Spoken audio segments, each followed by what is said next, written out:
Hi everyone, today we're going to be looking at the C-More Micro HMI object list shapes. Now the C-More Micro HMI panel uses virtual components called objects. Now these objects are programmable to simulate the functions that you require on your automation project. Push buttons, switches, meters, and graphs are just a few of the objects that are available to you. We can place several of these objects on one panel screen and have multiple panel screens. This will help you produce simple, intuitive looking HMI or human machine interfaces. Now we're going to take an example and we'll look at our existing project that we have up here, and you'll notice that we'll look a little bit at the navigation of the C-More Micro panel, and you'll notice that we have these squares here. Here's my navigation window right here. I can either turn that off or on. My object list that we just talked about, my parts list, and my object help. Now I can turn my object help off and my parts list off, and these are all the objects available to me in my C-More Micro software. I can also turn off the navigation and turn off your object list, and so we can customize the look and feel of our software anytime we want. So our object list will contain all of our objects as listed. Our parts list actually contains parts made up of that object that's selected. So if I select line here, I can look down and I can see all the different versions of that quick design already made for me in the software, so I can just use it instead of creating a line every time.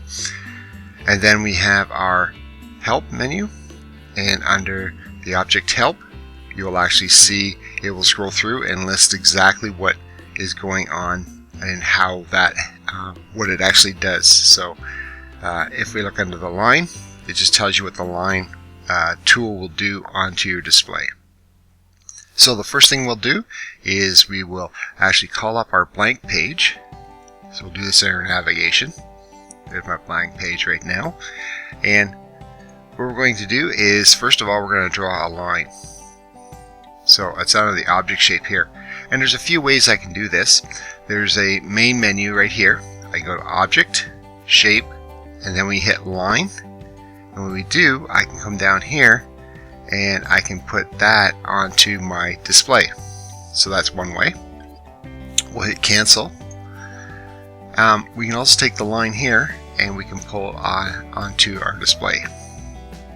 So we'll do that, and here is my my line window that now comes up, and here you can see I can change a few things. Here's my line, my thickness. I can make it thicker or thinner. Defaults at 1. Or my style, make it dash, make it smaller dashes. I can fix it horizontal or vertical, so that means that when I click this on, my line can either be fully horizontal or I can be strictly vertical. We'll leave that off for now. And then we can have a style, and under our object style you'll see that we have an arrow on one side, or an arrow on the other side, or an arrow on both. What you'll notice is that as I click on these object styles, you'll actually see them come up onto my graphic on the screen. So we'll leave it at the default. And then under option, you also have color, and we can change the color to anything we want. We can have red, we can have orange, green, so you're choosing of what you want. We're going to leave that as a default color. Now under option, what we have is we have the object visibility. So when we hit this, we can label into the PLC what will happen when the object becomes visible or invisible. So let's just call that up. We'll look up our database and we'll actually use MC2 or MI2, and we'll say when the object is visible when the address is off. So that means if we turn on that bit, it's going to then trigger and make that object visible. Now we could also look at the tag database, and that's where we have right here. So on our tag database last time what we did was we added additional ones. So what we're going to be using today is MI2, 3, 4, and 5 as discrete inputs. And that'll we're going to be looking at our shapes, which is the line, rectangle, circle, and frame. So we'll just hit cancel for now. And so we have MI2, and we'll just hit OK. Now once we have our object on the screen, now what we can do is we can actually move this object to where we want to move it to. Move over here. We can move this one, say, down to here. And once we're happy with it, then that's it. That's our line display. Now the other way of doing a line, as mentioned before, is we can look at our parts. And under our parts, we can grab one that's already pre-done for us, and we'll just move it over onto our display sign. And once again, our line window comes up, and we can change this. For example, our line width here. And so these are pre-defined. You'll see that we have an arrow on one side. Now our options, again, let's choose the same tag number as we did before. Line 2. We'll say when it's off, it's visible. But OK. So there's my line. Now the next one we'll do is we will do a rectangle. Now on our rectangle, again, here's all of our parts. And we'll shoot her down. And we'll look at this sample 15. We will actually click and hold and drag that onto our screen. And now we can change the look and appearance if we wish under our options. So we can again change the width of it for our line. You can change the color. We can click the fill and the fill color. We can change the different patterns that we have on here. Currently right now it's our checkerboard. Change that to hash marks if we want. Also the object style. Right now it's style 5. We can go 4. So anything that we want to display, we can do that. So we're going to leave it as default 5. And now under options, what we'll do is we'll click the visibility again. And we'll go MI3. When the value is off, it's going to be visible. And we'll just hit OK. Now, when it's up here, we can now resize it. So we'll just give it a little bit bigger. Here we go. So that is our rectangle. Our circle is next. And under circle, again, we have several different parts we can choose from. We'll look at this one right here. And again, our circle window comes up, and we have several different defaults. Again, we can change the look of our pattern, or no pattern at all. We'll leave the pattern as default. Line width, color, and we have ellipse or not ellipse, so it automatically becomes a circle if we don't have the ellipse checked. And under our option, what we'll do is we'll make the visibility option. Once again, we'll go to MI4, and the address is off, and we'll hit OK. And then once we have it on our screen, we can now change the parameters a little bit and make it the shape that we want. Now our last one is our frame. Again, these are all objects that we can place onto our screen for easy drawing on our actual object. So the last one's going to be frame, and let's just take the frame part, simple number 2. We'll put that up here, and there's the frame itself. We have options, we have color, we also have themes.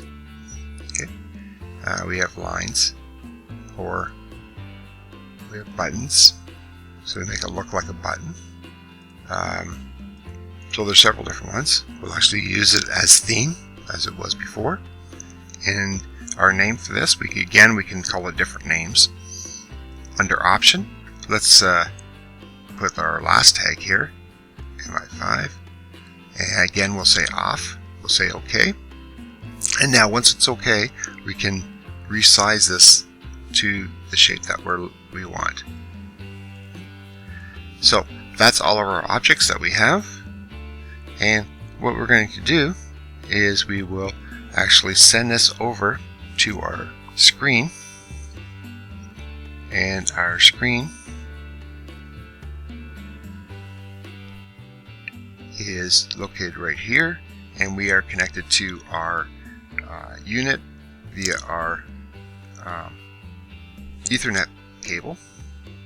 So what we'll do is send project to panel, and first of all we'll save the changes, yes, and then our sending it over, we're going to send it through Ethernet. We'll hit transfer, and our project is transfer is complete, so we'll hit OK. So now our project is running in our PLC, and what we're going to do is take a look at the program that we have to program this. And what I've done is I've actually added a couple of different lines to our existing program that we'd made before, and now we have X4, X5, 6, and 7 that control MI2, 3, 4, and 5 of our Modbus addresses. And these Modbus addresses will then turn on and off our visibility, or they should if we programmed it correctly. So let's check the mode of the PLC. We're in run mode. We're okay there. And so let's call up the simulator.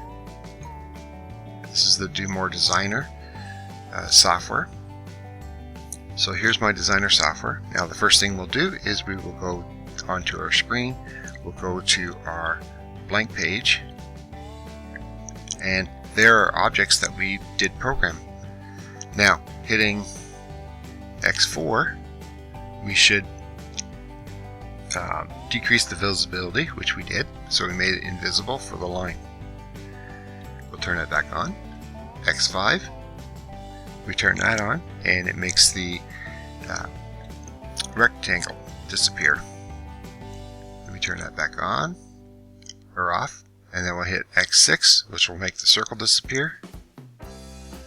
And finally X7 makes our frame disappear.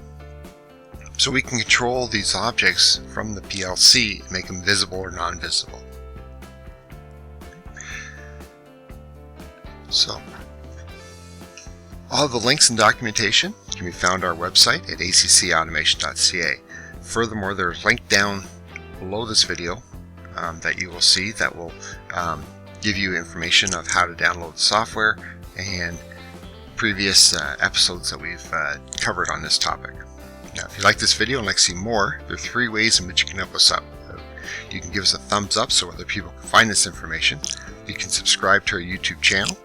You can also go to ACC Automation and subscribe to our website. When you do, notification will be given to you every time we publish new content to the site. You'll also get 2 free ebooks on numbering systems and robust data logging. And the third thing to do to help us out is to tell a friend or colleague about the site. Alright, that's it for now. Thanks for watching.